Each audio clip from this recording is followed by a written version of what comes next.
साथियों, इस वीडियो में मैं डिस्कशन करने वाला हूँ एम एस एक्सेल के बारे में। बेसिकली जब हम एम एस एक्सेल की बात करते हैं तो हमें याद आता है डाटा एंट्री का काम।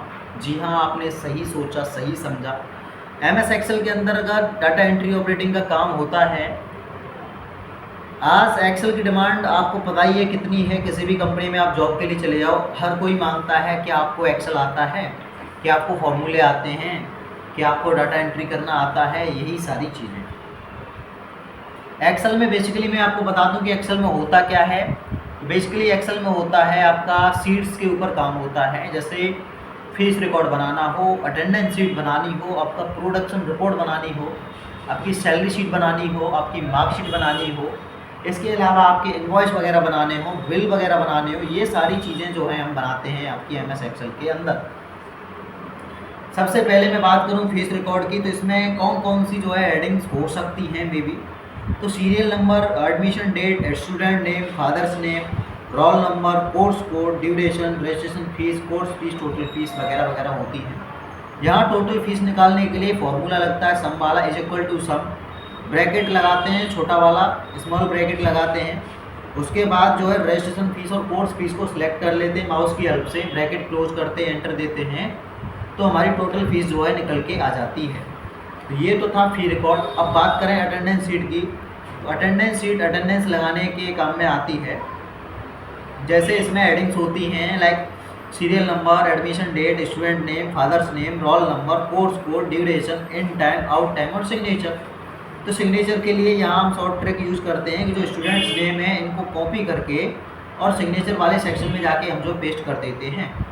बात करें प्रोडक्शन रिपोर्ट की, तो प्रोडक्शन रिपोर्ट का यूज़ किया जाता है किसी भी कंपनी में आप काम करेंगे, वहाँ किसी चीज़ का मैन्युफैक्चर होगा तो उसकी एक रिपोर्ट तैयार होगी, उसे प्रोडक्शन रिपोर्ट कहेंगे। प्रोडक्शन रिपोर्ट में सीरियल नंबर, प्रोडक्ट्स नेम यानी प्रोडक्ट का नाम, एमआरपी यानी market rate price, maximum retail price, अधिकतम खुदरा मूल्य प्रोडक्ट की रेट, ओपनिंग स्टॉक स्टार्टिंग में जो हम ओपनिंग स्टॉक यानी माल लेके चलेंगे, परचेज जो बाद में हम और ख़रीद लेंगे, आपका टोटल स्टॉक यानी कि जो था जो खरीद लिए दोनों को मिला के टोटल कितना हो गया उसको बोलेंगे टोटल स्टॉक। टोटल सेल होता है कि टोटल स्टॉक माल जितना है हमारे पास उसमें से जितना हमने बेच दिया वो टोटल स्टॉक टोटल सेल होगा हमारा, जितना हम कर रहे हैं total sale. Total closing stock होता है कि जितने रुपए की एमआरपी हमने रखी थी और जितने का हमारा सेल हुआ है उस एमआरपी के हिसाब से वो होता है हमारा टोटल क्लोजिंग, यानी कि जितना हमारे पास माल था उसमें से जितना हमने बेच दिया घटाने के बाद कितना माल हमारे पास शेष रह गया वो होता है total closing stock. Total sale amount होता है कि जिस रेट के हिसाब से हमने माल बेचा है, जितने पीसेस बेचे हैं, वो होता है total sale amount. Total sale amount निकालने के लिए एमआरपी का मल्टीप्लाई करते हैं टोटल सेल से।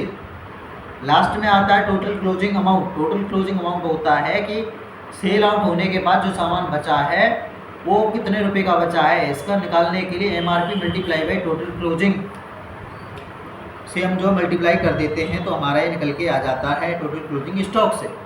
नेक्स्ट आती है मार्कशीट। मार्कशीट बनाने के लिए इसमें हेडिंग्स होती हैं serial number, student name, father's name, roll number, आपका subject like Hindi, English, math, science, SST, drawing etcetera, और एक टोटल का ऑप्शन होता है। टोटल निकालने के लिए इज इक्वल टू सम का यूज़ करते हैं। सारी सब्जेक्ट के मार्क्स सेलेक्ट करते हैं एक साथ और एंटर बटन दबाते हैं तो हमारा निकल के आ जाता है आपका टोटल पूरा। के बाद एक मैक्सिमम होता है। मैक्सिमम निकालने, मैक्सिमम मतलब अधिकतम मार्क्स किस सब्जेक्ट में कितने हैं वो पता चलता है। Is equal to max, bracket start, range select करेंगे सारी सब्जेक्ट, ब्रैकेट क्लोज करेंगे, एंटर देंगे तो मैक्सिमम निकल के आ जाएगा। मिनिमम होता है कम से कम। लास्ट में ऑप्शन एक होता है एवरेज का। एवरेज से निकलती है हमारी परसेंटेज कि भाई हमारा एवरेज परसेंटेज कितना रहा।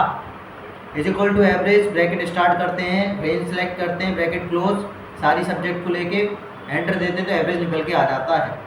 लास्ट में ऑप्शन होता है डिवीजन। डिवीजन यानी कि डिवीजन निकालनी हो हमें, इसमें भी फॉर्मूला होता है is equal to F average लगा के। तो इसमें 60 से ऊपर जो मार्क्स आते हैं फर्स्ट डिवीज़न बनती है, 45 से 60 के बीच में आपकी सेकंड डिवीज़न बनती है, 33 से 45 के बीच में सेकंड डिवीज़न बनती है, और 33 से 45 के बीच में आपकी थर्ड डिवीज़न बनती है। 33 से नीचे बंदा फेल हो जाता है, ठीक है।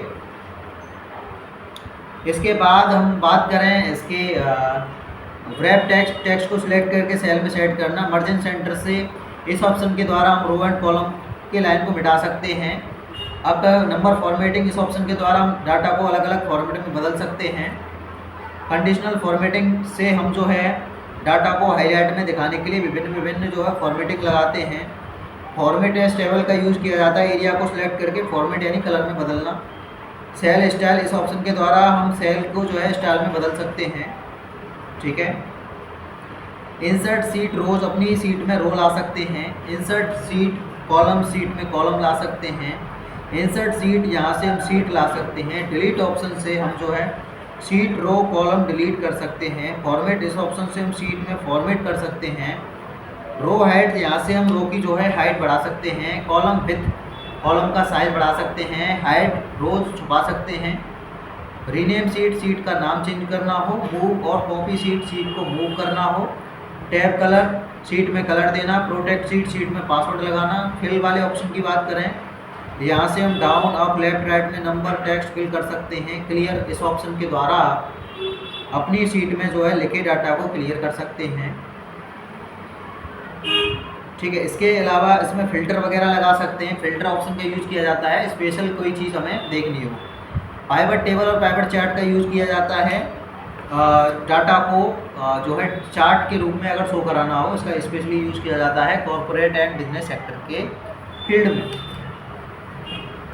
जैसे हमें सारा डाटा नहीं देखना, कोई स्पेशल देखना है तो हम फिल्टर का यूज़ करते हैं। पेज लेआउट, पेज का मार्जिन सेट करते हैं, लेफ्ट राइट टॉप बॉटम इस तरीके से। ओरिएंटेशन, पेज की लंबाई चौड़ाई सेट करना। पेज का साइज A4, A3, A5 इस तरीके से सेट करना हो।